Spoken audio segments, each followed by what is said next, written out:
He never slept on the bed. For the 10 years he lived with us, old Labrador Rex knew his place on the doormat. But the night my brother died, everything changed. Rex came into his room, jumped onto the empty bed, and lay down exactly on his side, resting his head on his pillow. He's slept like that ever since. He comes to my mother when she cries and buries his face in her lap with a soft sigh, just like my brother did when he tried to comfort her. And yesterday, without knowing why, I whispered my brother's old childhood nickname, one no one but us knew. And the dog looked up at me. And in that moment, it seemed as if I was looking not into a dog's eyes. Is it simply grief that makes us see what isn't there? Or is there truly something more than just memory in that devoted gaze? What if it's more than just a coincidence? What if the grief of a loving heart can imbue a simple dog with the traits of its departed owner?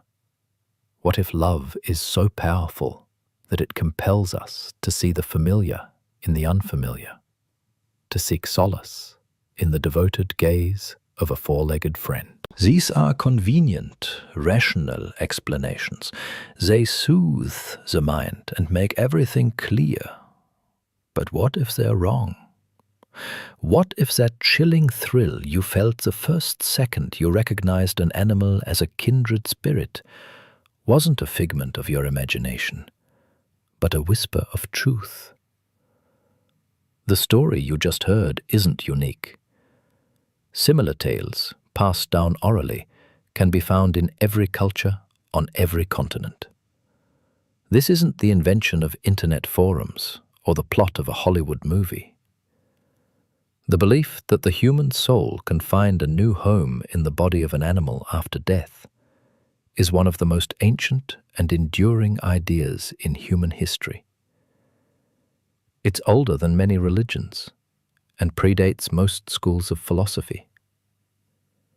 We've become accustomed to thinking of ourselves as the pinnacle of evolution, the crown of creation, separated from the rest of the living world by an impassable gulf of intellect and self-awareness. We build cities of glass and concrete, conquer space, and delve into the mysteries of the atom.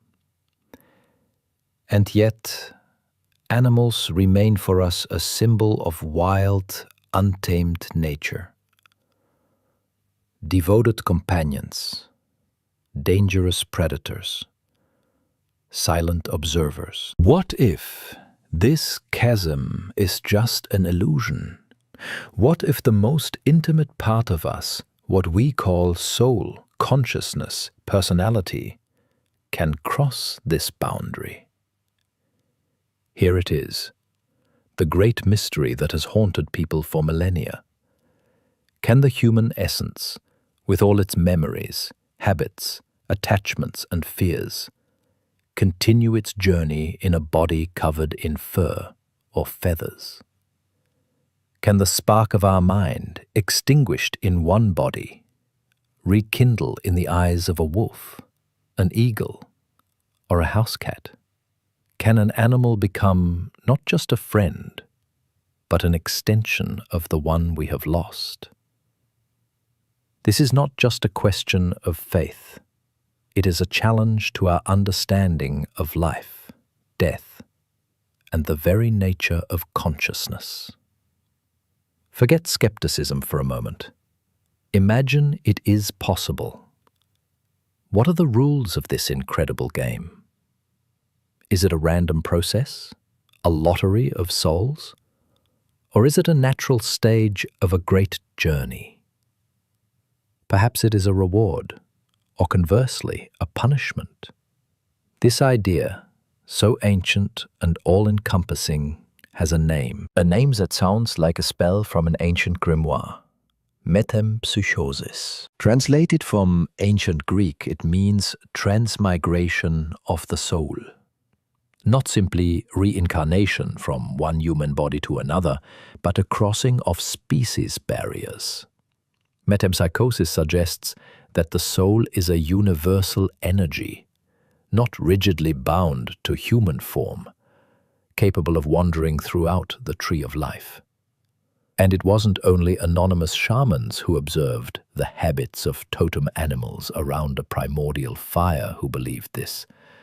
This idea was seriously considered, studied, and shared by the greatest minds, whose names are forever inscribed in the history of human thought.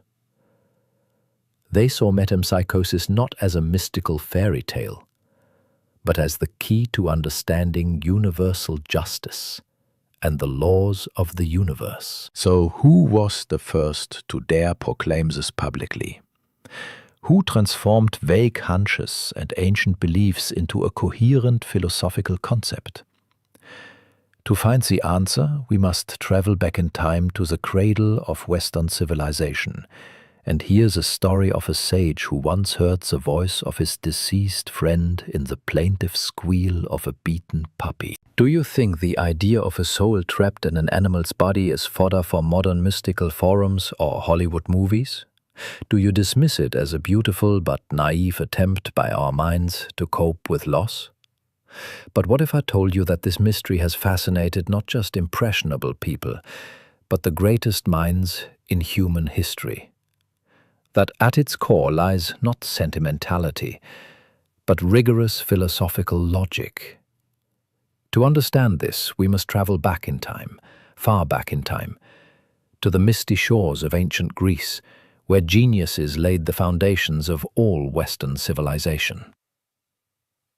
And the first person we turn to is a man whose name we are accustomed to associating with school geometry lessons. Pythagoras. Yes, that same Pythagoras. But he was more than just a mathematician. He was a mystic, a philosopher, and the leader of a closed brotherhood who believed that the world was a harmony of numbers, and the soul an immortal wanderer. And one day this faith collided with reality in the most astonishing way. Imagine a bustling street of an ancient city. The hot sun, the hubbub of the crowd, the smell of dust and olive oil. And suddenly, through all this noise, a piercing, pained yelp of a puppy breaks through. Pythagoras, passing by, sees a man beating a small dog with a stick. Most would have passed by, but the philosopher stops, approaches the tormentor, and utters a phrase that will echo through the millennia. "Stop! Don't beat him." In that yelp, I recognized the soul of my dead friend. Think about it for a moment. This is not simply an act of compassion for an animal. It is a statement uttered by one of the wisest men of his time. Pythagoras didn't say, "He reminds me of a friend," or "I pity him." He said, "I recognized a soul." For him, as for his followers, the barrier between man and animal was not an impenetrable wall. It was only a temporary shell for an eternal essence. The soul, in their opinion, could and should pass through different forms of life: minerals, plants, animals, and finally people, in order to gain experience and be purified. For Pythagoras, this encounter on the street was no coincidence, but proof of this great cosmic law. But if Pythagoras gave us a vivid, almost personal story, then his ideological heir, the great Plato, transformed this concept into a grand philosophical system. Plato, a student of Socrates and teacher of Aristotle, perhaps the most influential thinker in history, not only believed in the transmigration of souls, he described in detail how it occurs. In his famous myth of which concludes his treatise The Republic, Plato paints a truly captivating picture of the afterlife. He tells the story of a warrior named who died in battle but awoke 12 days later on a funeral pyre and recounted what he had seen. What he had seen was the great judgment of souls. After death, souls embarked on a long journey, where they were rewarded for their virtues or punished for their vices. But the most interesting thing began later. Having served their time, all the souls, both righteous and sinful, gathered in a special meadow. And there, before the goddesses of fate, they were given the choice of their next life. Hundreds and thousands of lots were laid out before them, the lives of people and animals of all kinds. The life of a tyrant and the life of a swan, the life of an athlete and the life of a lion, the life of a craftsman and the life of an eagle. And each soul, based on its past experiences,